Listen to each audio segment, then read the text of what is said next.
বেতশিকুঞ্জে প্রবেশ করে বৃন্দা দেখেন যমুনার কূলে গোবিন্দ রাধে দয়া করো বলে ধুলায় গড়াগড়ি দিচ্ছেন। এমনভাবে তিনি ধুলায় গড়াগড়ি দিয়ে কাঁদছেন, দেখে মনে হচ্ছে একটি অনাথ কাঙাল শিশু ধুলায় গড়াগড়ি দিয়ে কাঁদছে।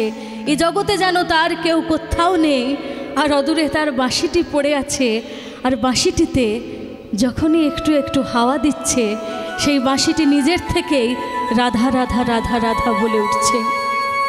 গোবিন্দের এই ভাব দেখে বৃন্দার মনে ইচ্ছে হচ্ছে যে গোবিন্দকে সেখান থেকে ডেকে নিয়ে আসে, তুলে নিয়ে যায়।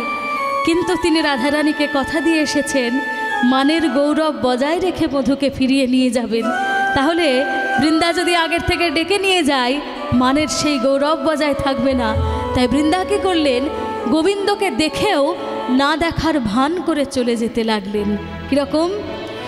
দূরে হেরি নাগর চতুরা সহচরী, দূরে হেরি নাগর চতুরা সহচরী, দূরে হেরি নাগর চতুরা সহচরী, দূরে হেরি নাগর চতুরা সহচরী, ঠমকি ঠমকি চলে যায়, ঠমকি ঠমকি চলে যায়, ঠমকি চলে যায়, ঠমকি ঠমকি চলে যায়, ঠমকি ঠমকি চলে যায়। দূরে হেরি নাগর চতুরা সহচরী, ঠমকি ঠমকি চলে যায়, দূরে হেরি নাগর চতুরা সহচরী, ঠমকি ঠমকি চলে যায়, ঠমকি ঠমকি চলে যায়। যায় ঠমকি, যায় ঠমকি, ঠমকি ঠমকি চলে যায়, জয় ঠমকি, জয় ঠমকি, ঠমকি ঠমকি চলে যায়। যায় ঠমকি, যায় ঠমকি, ঠমকি ঠমকি চলে যায়, জয় ঠমকি, জয় ঠমকি, ঠমকি ঠমকি চলে যায়। ঠমকি ঠমকি ঠমকি ঠমকি, ঠমকি ঠমকি ঠমকি, ঠমকি ঠমকি ঠমকি ঠমকি, ঠমকি ঠমকি, ঠমকি ঠমকি ঠমকি ঠমকি, ঠমকি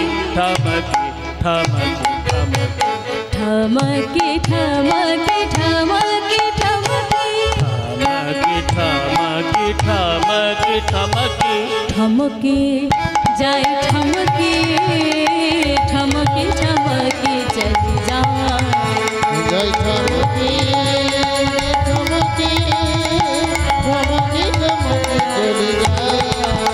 জয় ঠমকি, জয় ঠমকি, ঠমকি ঠমকি চলে যায়। ঠমকি ঠমকি চলে যায়, ঠমকি ঠমকি চলে যায়। গোবিন্দকে ধুলায় গড়াগড়ি দিতে দেখেও বৃন্দা ডাইনে বায়ে না তাকিয়ে সোজা চলে যেতে লাগলেন আজকে। আর এমনভাবে আজকে বৃন্দা যাচ্ছেন, বৃন্দা আজকে এসেছেই গোবিন্দকে ফিরিয়ে নিয়ে যাবেন বলে, গোবিন্দকে নিতে আসবেন বলেই তিনি এসেছেন, গোবিন্দকে নিয়ে যাবেন। কিন্তু গোবিন্দকে দেখেও না দেখার ভান করে বৃন্দা আজকে এমনভাবে চলে যাচ্ছে যে বৃন্দাকে আজকে দেখে মনে হচ্ছে যেন শ্যাম নিতে আসে না, শ্যাম নিতে আসে না, যেন শ্যাম নিতে আসে না, শ্যাম নিতে আসে না, দুটি আন কাজে চলেছে শ্যাম নিতে আসে না, আন কাজে চলেছে শ্যাম নিতে আসে দুটি না, আন কাজে চলেছে শ্যাম নিতে আসে না, আন কাজে চলেছে শ্যাম নিতে আসে না। আজকে গোবিন্দকে দেখেও না দেখার ভান করে বৃন্দা সোজা চলে যেতে লাগলেন। কিন্তু গোবিন্দকে এমনভাবে দেখে বৃন্দা না দেখার ভান করে চলে যেতে দেখে বৃন্দাকে দেখতে পেয়ে গোবিন্দ তখন মনে মনে চিন্তা করছেন যে ওই যে বৃন্দা চলে যাচ্ছে, বৃন্দা এখানে এসেছে, তার মানে নিশ্চয় রাধারানীর আজকে মান ভেঙেছে, আর সেই জন্য বোধহয় বৃন্দাকে পাঠিয়েছে আমাকে ফিরিয়ে নিয়ে যাওয়ার জন্য। আর বৃন্দা বোধহয় আমাকে না দেখতে পেয়ে সোজা চলে যাচ্ছে। আমি একবার আগের থেকে বৃন্দাকে ডেকে দেখি। আমি তো গোঠের রাখাল, হেথায় সেথায় গরু চড়াই, যেখানে সেখানে বসে বাঁশি বাজাই। আমার আর এত লাজ লজ্জা মান অভিমানের কি আছে? আমি একবার বৃন্দাকে আগের থেকে ডেকে দেখি। এই বলে গোবিন্দ বৃন্দাকে ডাকতে লাগলেন, ও বৃন্দা, বৃন্দা, আমি এখানে রয়েছি, বৃন্দা দেখতে পাচ্ছ না? ও বৃন্দা। বহুবার গোবিন্দ বৃন্দাকে ডাকতে লাগলেন। বৃন্দা সেই ডাক শুনতে পেয়েও না শোনার ভান করে সোজা চলে যেতে লাগলেন। গোবিন্দ আবার বৃন্দাকে ডাকছে, ও বৃন্দা, বৃন্দা। আচ্ছা আচ্ছা, বুঝতে পেরেছি, আমার সারা গায়ে ধুলো লেগে রয়েছে বলে তুমি আমাকে চিনতে পারছো না। ও বৃন্দা, তুমি কি ভেবেছো আমি ধুলাই গড়াগড়ি দিয়েছি? না না না বৃন্দা, আমি ধুলাই গোড় দিই নাই, ধুলাই গোড় দিই না, আমি ধুলাই গোড় দিই নাই, ধুলাই গোড় দিই না, আমার বাতাসে লেগেছে ধুলো, ধুলাই গোড় দিই নাই, বাতাসে লেগেছে ধুলো, ধুলাই গোড় দিই না, আমার বাতাসে লেগেছে ধুলো, ধুলাই গোড় দিই নাই, বাতাসে লেগেছে ধুলো, ধুলাই গোড় দিই নাই। ও বৃন্দা, তুমি কি ভাবছো আমি রাধে দয়া করো বলে ধুলায় গড়াগড়ি দিয়েছি? না না না, আসলে এখানে খুব জোরে জোরে হাওয়া দিচ্ছিল আর সব ধুলো উড়ে এসে আমার গায়ে লেগে গেছে বৃন্দা, সেই জন্য তুমি আমাকে চিনতে পারছো না। ও বৃন্দা। বহুবার বৃন্দাকে ডাকতে লাগলেন। আর বৃন্দা তখন গোবিন্দের সামনে এসে দাঁড়িয়ে বলে, ও আমাদের মাধব বলে মনে হচ্ছে, তা কি বলবে, কি জন্য আমাকে ডাকছো? বলে, কেন বৃন্দা, তুমি আজকে আমাকে নিতে আসোনি এখানে? বলে, ও মাধব, বুঝতে পেরেছি, আমাকে একাকিনী অসময়ে এই গভীর বনের মধ্যে দেখেই তুমি নিজেই মনে মনে ভেবে নিলে যে আজকে আমি তোমাকে নিতে এসেছি। না না না মাধব, আমি আজকে তোমাকে নিতে আসিনি। বলে, তাহলে এই একাকিনী অসময়ে গভীর বনের মধ্যে তুমি কি করছো? বলে, আসলে আজকে আমাদের রাধারানী দিবাকর আরাধনার আয়োজন করেছেন, সূর্য পূজা করবেন তিনি, সেই জন্য প্রত্যেক সখীকে তিনি একটি একটি করে কাজ ভাগ করে দিয়েছেন। আমার উপর পড়েছে বন থেকে ফুল তুলে নিয়ে যাওয়ার ভার। আমি বনের মধ্যে ফুল তুলতে এসেছি মাধব, তোমাকে নিতে আসিনি। বলে, আচ্ছা বৃন্দা, তাহলে এই একাকিনী অসময়ে গভীর এই বনের মধ্যে তুমি ফুল তুলতে এসেছো, তার মানে তুমি কি বলতে চাইছো আমাদের বৃন্দাবনে আজকাল আর ফুল পাওয়া যায় না? বলে, না না না মাধব, বৃন্দাবনে ফুল পাওয়া যায়, কিন্তু আমার একটি কৃষ্ণকলি ফুলের প্রয়োজন, সেই জন্য গভীর বনের মধ্যে এসেছি। বলে, তাহলে বৃন্দা, তুমি এটা বলতে চাইছো যে আমাদের বৃন্দাবনে কৃষ্ণকলি ফুল পাওয়া যায় না, তাই তো?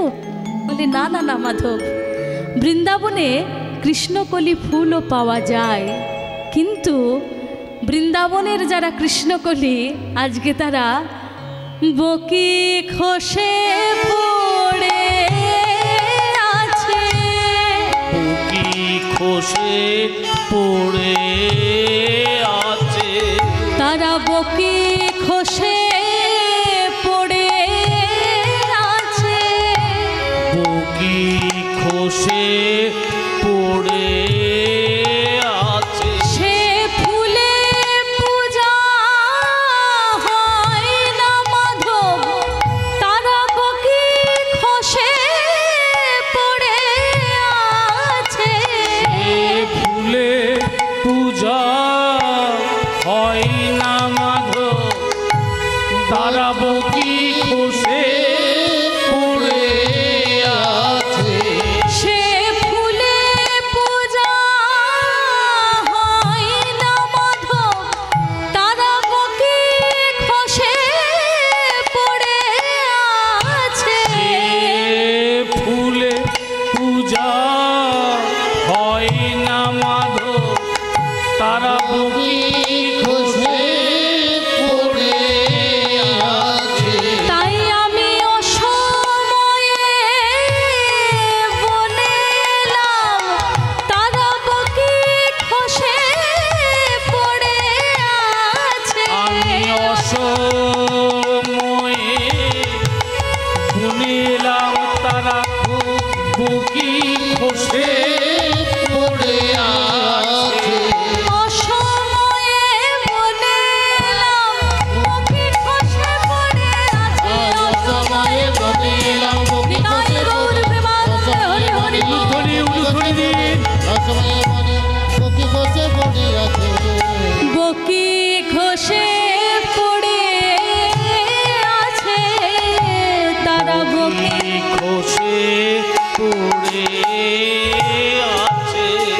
মাধব, তুমি কি বলবে আমাকে তাড়াতাড়ি বলো, তা না হলে রাধারানী যদি আবার দেখেন যে আমার যেতে দেরি হচ্ছে, আর কোনো সখীকে যদি পাঠিয়ে দেন যে দেখ তো বৃন্দার কেন আসতে দেরি হচ্ছে, আর সেই সখী যদি এসে দেখে যে এখানে আমি দাঁড়িয়ে দাঁড়িয়ে তোমার সাথে কথা বলছি, তাহলে আজকে আমার দশাও তোমার মতোই হবে।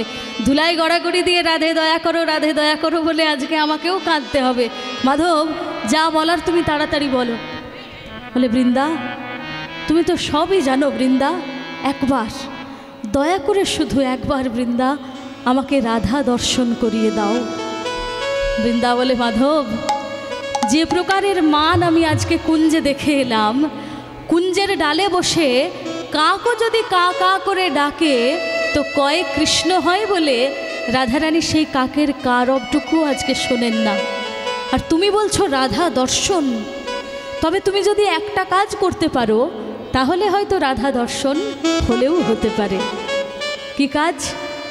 না, তুমি যদি তোমার ওই বেশ পরিবর্তন করে একটি যোগী সেজে যদি রাধা দর্শনে যেতে পারো, তাহলে হয়তো রাধারানীর দর্শন হলেও হতে পারে।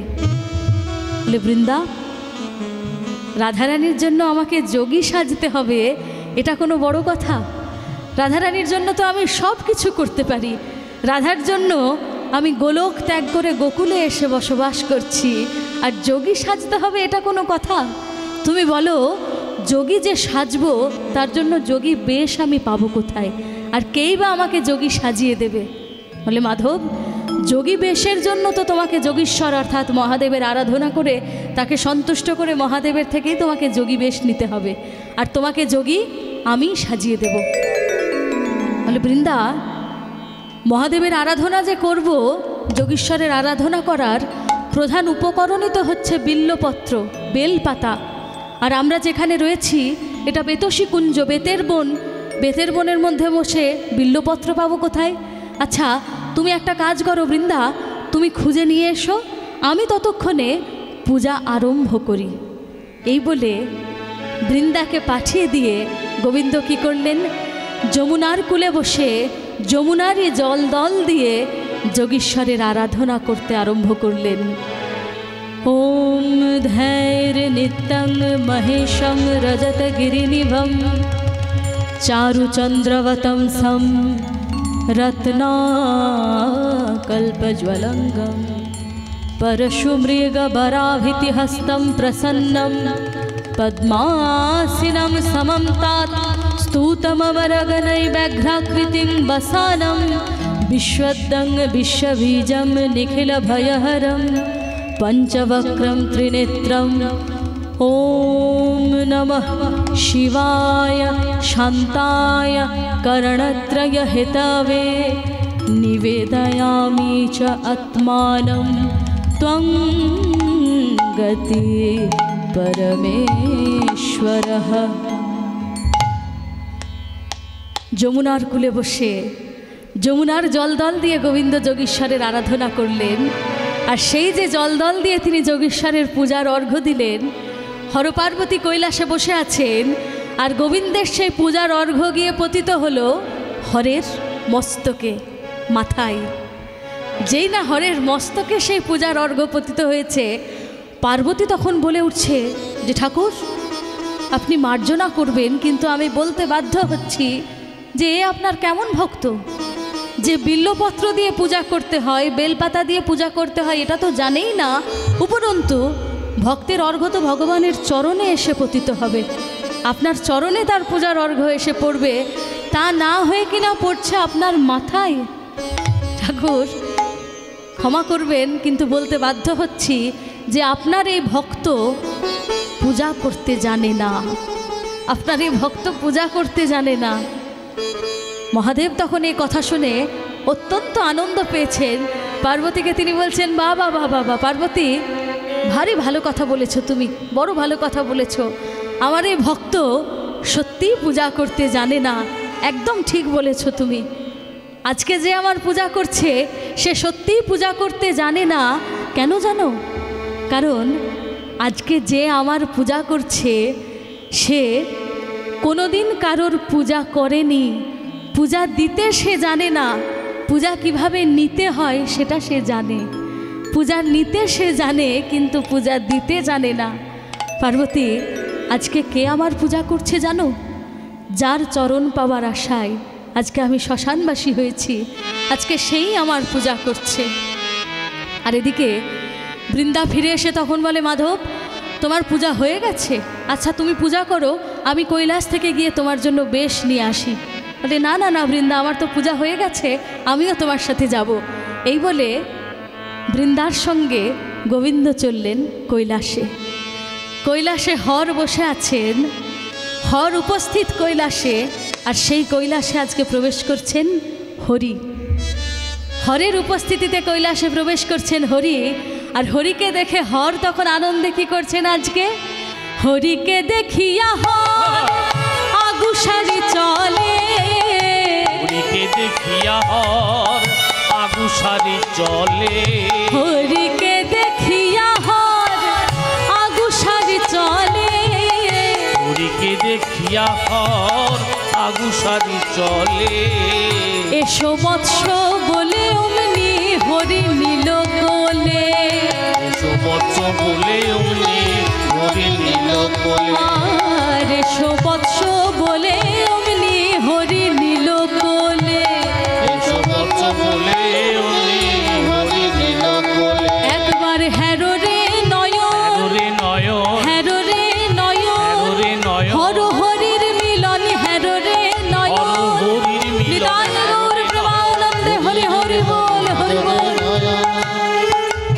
হরি হর হরির মিলন, হ্যারো রে নয়ন, হরির মিলন, হরে নয়ন, বলি নীলগিরি আর রজতগিরি, হর হরির মিলন, হ্যারো রে নয়ন, নীলগিরি আর জগৎগিরি, হর হরির মিলন, হরে নয়ন।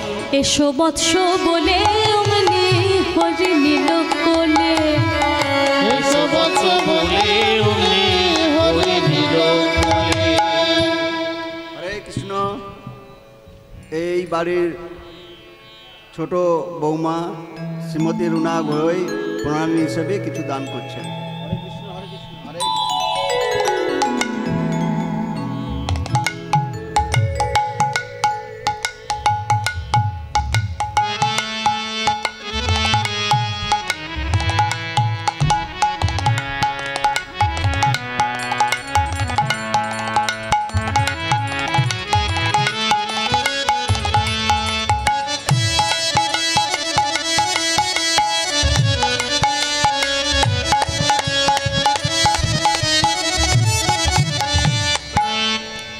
জয়গুরু। আজকে হরি বসে আছেন কৈলাসে, হর বসে আছেন কৈলাসে, হরি প্রবেশ করলেন। আর হরিকে দেখে হর তখন আনন্দে বক্ষে জড়িয়ে নিলেন। আর হরহরিতে যখন মিলিত হয়েছেন, পার্বতী কী করলেন? অন্তঃপুরে চলে গেলেন। আর যাওয়ার সময় বৃন্দাকেও সঙ্গে করে নিয়ে গেলেন। বৃন্দাকে সঙ্গে করে অন্তঃপুরে নিয়ে গিয়ে পার্বতী জিজ্ঞাসা করছেন, মা জিজ্ঞাসা করছেন যে, হ্যাঁ রে বৃন্দা, হঠাৎ কৈলাসে হরিকে সঙ্গে করে নিয়ে কি ব্যাপার? বৃন্দাবনে কোনো বিপদ হয়েছে নাকি? বলে, না না না না মা, আসলে কি হয়েছে, আজকে আমাদের রাধারানী বলেছেন যে তিনি কালো রূপ দর্শন করবেন না, সেই জন্য আমি আপনার কাছে একটা যোগী বেশ নিতে এসেছি। গোবিন্দকে যদি যোগী বেশে, যোগী সাজিয়ে যদি রাধারানীর কাছে পাঠাই, তাহলে আজকে গোবিন্দের রাধা দর্শন হলেও হতে পারে। আমি সেই জন্য আপনার কাছে একটা যোগী বেশ নেওয়ার জন্য এসেছি মা। পার্বতী তখন বলছে যে, বৃন্দা, কথাটা তুই বললি, কিন্তু পুরো কথাটা বললি না, তুই কথাটা আধখানা বললি, সম্পূর্ণ কথাটা আমাকে পরিষ্কার করে বললি না। কিন্তু আমি জানি, তুই বল যে তোদের রাধারানী তোদের গোবিন্দের সঙ্গে আজকে মান করেছে, তাই তো? তোদের রাধারানীর সঙ্গে গোবিন্দ মান করেছেন, আর সেই জন্য আজকে গোবিন্দ কি করবেন? গিয়ে রাধারানীর চরণে ধরে, যোগী সেজে রাধারানীর চরণে ধরে, পায়ে ধরে রাধারানীর মান আজকে ভাঙাবে, তাই তো? কিন্তু এটা খুব ছোট কাজ বৃন্দা, খুব ছোট কাজ। মেয়েরা মান করবে, পুরুষেরা গিয়ে পায়ে ধরে মেয়েদের মান ভাঙাবে, খুব ছোট কাজ। আর হবে নাই বা কেন? তোরা তো জাতে গোয়ালা, তোদের জাত ছোট, তোদের ঘর ছোট, আর তোদের কাজকর্মগুলো এরকম সব ছোট ছোট, ওই জন্য। বৃন্দা তখন বলে, মা আমি আপনার কাছে একটা যোগী বেশ চাইতে এলাম, আর আপনি তার জন্য আমাকে এতগুলো কথা শোনালেন, এত ছোট করলেন আমাকে। আচ্ছা এখন আমি যদি আপনাকে কিছু বলি আপনি রেগে যাবেন না তো? আপনি সহ্য করতে পারবেন তো সেই কথা? বলে, কেন রেগে যাব কেন, কি এমন বলবি? বলে, মা তাহলে বলি, ওই পুরুষের বুকে পদ দেওয়া কি তোর বড় ঘরের বড় কাজ মা। পুরুষের বুকে পদ দেয়া কি তোর বড় ঘরের বড় কাজ মা। ওই পুরুষের বুকে পদ দেওয়া কি তোর বড় ঘরের বড় কাজ মা। পুরুষের বুকে পদ দেয়া কি তোর বড় ঘরের বড় কাজ মা। একবার বিচার করে বল দেখি মা, পদ দেওয়া ভালো না ধরানো ভালো? একবার বিচার করে বল দেখি মা, পদ দেয়া ভালো না ধরানো ভালো। একবার বিচার করে বল দেখি মা, পদ দেওয়া ভালো না ধরানো ভালো? একবার বিচার করে বল দেখি মা, পদ দেয়া ভালো না ধরানো ভালো। একবার বিচার করে বল দেখি মা, পদ দেওয়া ভালো না ধরানো ভালো? জয় গৌর প্রেমানন্দে হরি বল। বিচার করে বল দেখি মা, ধরা ভালো না ধরানো ভালো। বল দেখি মা, দেয়া ভালো না। কি তোর বড় ঘরের বড় কাজ মা, কি তোর বড় ঘরে বড় কাজ মা। যেই না বৃন্দা এই কথা বলেছেন, পার্বতী বলে, থাক থাক থাক বৃন্দা, তোকে আর কিছু বলতে হবে না। এনে যোগী বেশ নিয়ে গোবিন্দকে নিয়ে তুই এখন যা। যোগী বেশ নিয়ে আর গোবিন্দকে সঙ্গে করে নিয়ে বৃন্দা প্রবেশ করলেন একটি গভীর বনের মধ্যে। একটি গভীর বনের মধ্যে প্রবেশ করে তিনি গোবিন্দকে অতি যত্ন করে আজকে যোগী সাজিয়ে দিতে আরম্ভ করলেন। যোগী সাজাতে গিয়ে মাথার মোহন চূড়াটি খুলে দিয়ে চাচর কেশে ভালো করে আঠা ঘষে জটা তৈরি করলেন। সারা অঙ্গে বিভূতি অর্থাৎ ভস্মলেপন করে দিলেন। হাড়ের মালা পরিয়ে দিলেন কণ্ঠে। ডম্বুর ত্রিশূল সমস্ত যথাস্থানে দিয়ে একটি অপূর্ব সুন্দর নবযোগীতে পরিণত করলেন গোবিন্দকে বৃন্দা। এবার যোগী সেজে গোবিন্দ বৃন্দাকে জিজ্ঞাসা করছে যে, বৃন্দা দেখো তো, তুমি আমাকে চিনতে পারছো? আমি যে যোগী সাজলাম তুমি আমাকে চিনতে পারছো? বৃন্দা তখন বলছে, ও মাধব, আমি তোমাকে যোগী সাজিয়ে দিলাম আর তুমি আমাকেই প্রশ্ন করছো যে আমি তোমাকে চিনতে পারছি কি না? শোনো মাধব, মানুষের অনেক কিছুই পরিবর্তন হতে পারে, সব কিছুও যদি পরিবর্তন হয়েও যায়, কিন্তু একটা জিনিস মানুষের কখনো পরিবর্তন হয় না। কি জিনিস? স্বভাব। মানুষ যেখানেই যাক যাই করুক, স্বভাব কিন্তু মানুষের পরিবর্তন হবার নয়। তা গোবিন্দ, তোমার বাঁকা স্বভাব আর ঘুচল না হে, বাঁকা স্বভাব আর ঘুচল না হে, তোমার বাঁকা স্বভাব ঘুচল না হে, তোমার বাঁকা স্বভাব ঘুচল না হে, তোমার নয়ন বাঁকা ভঙ্গি বাঁকা, ওহে বাঁকা নটবর, তোমার নয়ন বাঁকা ভঙ্গি বাঁকা, ওহে বাঁকা নটবর, তোমার নয়ন বাঁকা ভঙ্গি বাঁকা, ওহে বাঁকা নটবর, তোমার নয়ন বাঁকা ভঙ্গি বাঁকা, ওহে বাঁকা নটবর, তোমার নয়ন বাঁকা ভঙ্গি বাঁকা, ওহে বাঁকা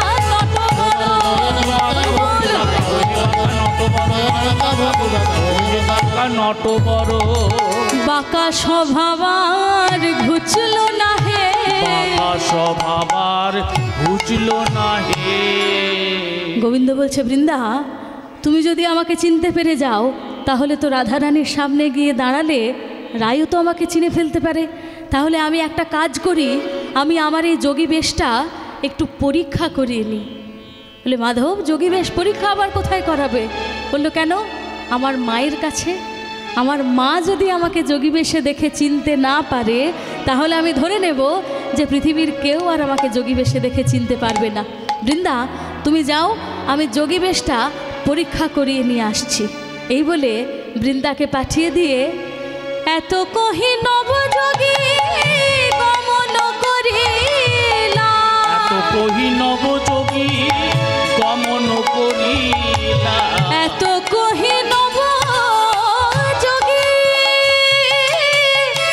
গমন করিলা, এত কহি নবযোগী গমন করিলা, যশোদার দ্বারে সে উপনীত হইলা, যশোদার দ্বারে সে উপনীত হইলা, আর যশোদার দ্বারে সে উপনীত হইলা, আর যশোদার দ্বারে সে উপনীত হইলা, মুখে হরি হর নাম ডাকে উচ্চ স্বরে, মুখে হরি হর নাম ডাকে উচ্চ স্বরে, মুখে হরি হর নাম ডাকে উচ্চ স্বরে, মুখে হরি হর নাম ডাকে উচ্চ স্বরে, যশোদা শুনিতে পেল থেকে অন্তঃপুরে, যশোদা শুনিতে পেল থেকে অন্তঃপুরে। হরিহর বলে মা যশোদার দ্বারে এসে দাঁড়ালেন নবযোগী। আর মা যশোদা অন্তঃপুর থেকে সেই হরিহর ধ্বনি শুনতে পেয়ে বলরামের মা রোহিণীকে বলছেন যে, দিদি, দ্বারে কে যেন হরিহর বলে এসে দাঁড়ালো, ওর গলাটা কিন্তু ঠিক আমার গোপালের মতো শোনাচ্ছে। দিদি, আমি একবার গিয়ে দেখে আসি যে কে আবার অসময়ে হরিহর বলে এসে দাঁড়ালো। এই বলে মা যশোদা দরজার সামনে এসে দেখেন একটি অপূর্ব সুন্দর নবযোগী মায়ের দ্বারের সামনে দাঁড়িয়ে। কিন্তু মা তাকে দেখে আজকে একবারও চিনতেও পারলেন না যে তাঁরই গোপাল আজকে নবযোগী সেজে তাঁরই দরজার সামনে দাঁড়িয়ে। কিন্তু মায়ের মন তো একটি অল্প বয়সী ওরকম ছেলেকে দাঁড়ে দাঁড়ে ভিক্ষা করতে দেখে মা তখন যোগীবরকে বলছেন, ও বাপ যোগীবর, কোথায় তোমার ঘর, কে বা তোমার মাতা পিতা? ও বাপ যোগীবর, কোথায় তোমার ঘর, কে বা তোমার মাতা পিতা? ও বাপ যোগীবর, কোথায় তোমার ঘর, আহা কে বা তোমার মাতা পিতা? ও বাপ যোগীবর, কোথায় তোমার ঘর, কে বা তোমার মাতা পিতা? তুমি নবীন বয়সে যোগীর বেশে কি কাজে এসেছো হেথা, কি কাজে এসেছো হেথা? তুমি নবীন বয়সে এ যোগীর বেশে কি কাজে এসেছো হে থা, কি কাজে এসেছো হে থা? আমি বুঝলাম তোর মা নাই গোপাল, বুঝলাম তোর মা নাই আমি গোপাল, বুঝলাম তোর মা নাই আমি গোপাল, বুঝলাম তোর মা নাই গোপাল, মা থাকলে বিদায় দিত না রে, বুঝলাম তোর মা নাই মা গোপাল। থাকলে বিদায় দিত না রে, আমি বুঝলাম তোর মা নাই গোপাল। বাবা যোগীবর, আমি বুঝতে পেরেছি বাবা যোগীবর, তোর পিতা মাতা নিশ্চয়ই কেউ জীবিত নেই না রে। হ্যাঁ রে, পিতা মাতা জীবিত থাকলে কখনো একটি অল্প বয়সী ছেলেকে এইভাবে দাঁড়ে দাঁড়ে ভিক্ষা করতে পাঠায়? তা বাবা যোগীবর, তোর নিবাস কোথায়, তুই থাকিস কোথায়? যোগীবর তখন মাকে বলছেন, মা, যে ঘর ছেড়ে সন্ন্যাসী হয়ে গেছে, যোগী হয়ে গেছে, তার আবার নিবাস? তবে মা বলছি শুনুন। এই বলে গোপাল কি করলেন, মায়ের সামনে তো মিথ্যা কথা বলতে পারবেন না, তিনি নিজেরই ঠিকানা, নিজেরই পরিচয় মায়ের সামনে একটু অন্য রকম করে ঘুরিয়ে বলছেন তিনি। যোগীবর তখন মাকে পরিচয় দিচ্ছেন, আমি মথুরা নিবাসী, আমার নাম কালো শশী, আমি থাকি যে বনের ভিতরে। মথুরা নিবাসী, নাম কালো শশী, থাকি যে বনের ভিতরে। আমি মথুরা নিবাসী, নাম কালো শশী, থাকি যে বনের ভিতরে। আমি মথুরা নিবাসী, নাম কালো শশী, থাকি যে বনের ভিতরে। মথুরা নিবাসী, নাম কালো শশী, থাকি যে বনের ভিতরে। আমি মথুরা নিবাসী, নাম কালো শশী, থাকি যে বনের ভিতরে। আমার পিতা মাতা সবে বেঁচে আছে, পিতা মাতা সব বেঁচে আছে। আমার পিতা মাতা সবে বেঁচে আছে। আমার পিতা মাতা সব বেঁচে ওই আছে। মথুরায় সবে বেঁচে আছে। ওই মথুরায় সব বেঁচে আছে। কংস রাজার কারাগারে মথুরায় সব বেঁচে আছে। কংস রাজার কারাগারে মথুরায় সব বেঁচে আছে। বলে, মা, আমার পিতা মাতা সবাই জীবিত আছেন, কিন্তু বর্তমানে যিনি মথুরার রাজা, অত্যন্ত অত্যাচারী রাজা কংস, তিনি আমার পিতামাতাকে বন্দি করে রেখেছেন। ক্ষুধায় যদি খাবার চায় বেত্রাঘাত করে, পিপাসায় জল চাইলে মুখের সামনে আগুন এনে ধরে। মা তখন যোগীবরকে বলছে, তাহলে বাবা যোগীবর, তোর পিতামাতা যদি কংসের কারাগারেই বন্দি, তাহলে তুই বাবা এত বড় হলি কি করে? তোকে কে এত বড় করলো? যোগীবর তখন মাকে বলছেন যে, মা, আমি ভূমিষ্ঠ হওয়ার পরেই আমার পিতা আমাকে পরের ঘরে রেখে এসেছে। আমি সেই থেকে পরের ঘরেই মানুষ, আর আমি তখন থেকেই পরের মাকে মা বলি গো। পরের মাকে মা বলি গো। আমি পরের মাকে মা বলি গো। আমি পরের মাকে মা বলি গো। বনে বনে ঘুরে বেড়াই, দুটি খাবার লাগে কেবল মা বলি গো। বনে বনে ঘুরে বেড়াই, দুটি খাবার লাগি মা বলি গো। মা, আমি সেই থেকে পরের মাকেই মা বলে বলে ডাকি। মা তখন বলছে, বাবা যোগীবর, তাহলে ভালোই হয়েছে, আজকে তুই যখন আমার কাছে এসেই পড়েছিস, তুই আমার কাছেই থেকে যা।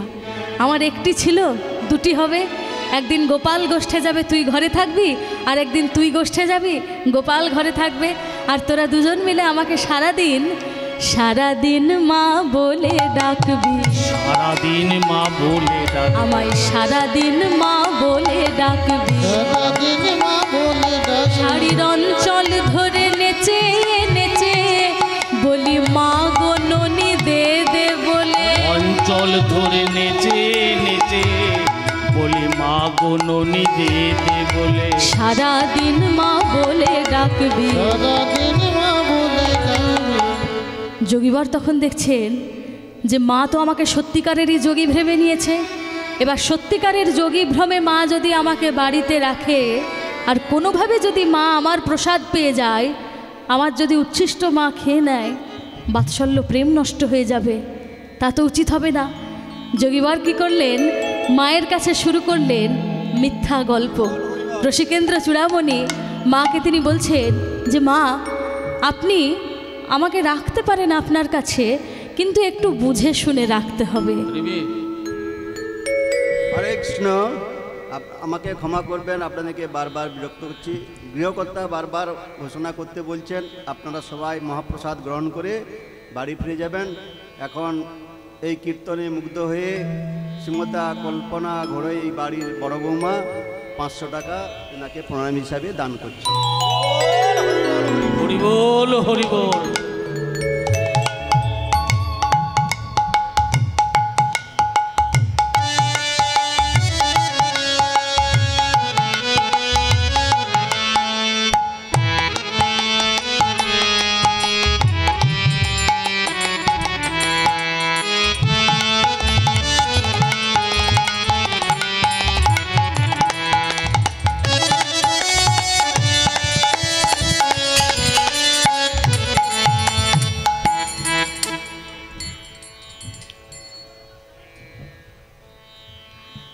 যোগীবর মায়ের কাছে শুরু করলেন মিথ্যা গল্প।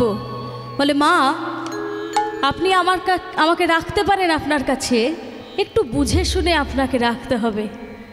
মা তখন বলে, কি তোর মতন একজন নবীন যোগীবরকে আমি বাড়িতে রাখবো, তার জন্য আমাকে আবার একটু বুঝে শুনে রাখতে হবে?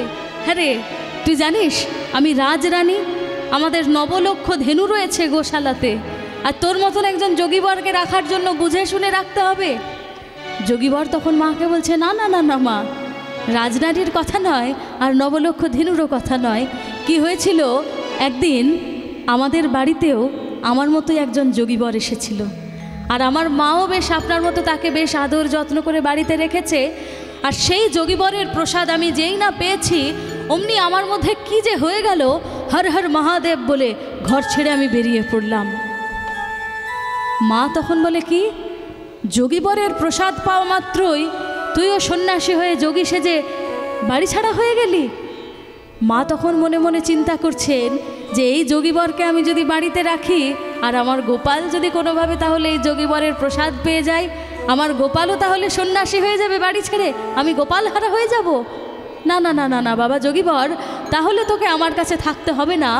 তবে আজকে তুই যখন এসেই পড়েছিস, আমার কাছে কিছু সেবা গ্রহণ করে যা আজকে। বলে, মা আমি যে সেবা করব তারও কিন্তু একটা শর্ত আছে, একটা শর্তে আমি সেবা করতে রাজি আছি। কি শর্ত? না, আমার সেবা হয়ে যাওয়ার পরে আপনাকে লক্ষ্য রাখতে হবে যে আমার প্রসাদ যেন কেউ না পায়। আমার প্রসাদ আপনি যমুনার জলে গিয়ে ভাসিয়ে দেবেন। কারণ গোবিন্দ যমুনাকে একদিন কথা দিয়েছিলেন যে যমুনাকে তার প্রসাদ দিয়ে তিনি ধন্য করবেন। আজকে এই ঘটনার মধ্যে দিয়ে যমুনাকে দেওয়া পূর্বের সেই কথা রাখাও হয়ে যাবে। মা তখন বললেন, বাবা যোগীবর তাই হবে। এই বলে ক্ষীর স্বর ননি ছানা সমস্ত আয়োজন ভালো করে সাজিয়ে মা যোগীবরের সেবার আয়োজন করলেন। আর সেবা হয়ে যাবার পরে পাছে গোপাল কোনোভাবে প্রসাদের একটি কণাও পেয়ে যায়, এই ভয়ে মা কী করলেন, শুধু প্রসাদের পাত্রটি নয়, যেই স্থানে সেই যোগীবর সেবা করেছেন সেই স্থানের সমস্ত মাটি সমেত খুঁড়ে নিয়ে মা যমুনার জলে ভাসিয়ে দিতে গেলেন। আর যেই না যমুনার জলে সেই প্রসাদের পাত্রটি দিয়েছেন,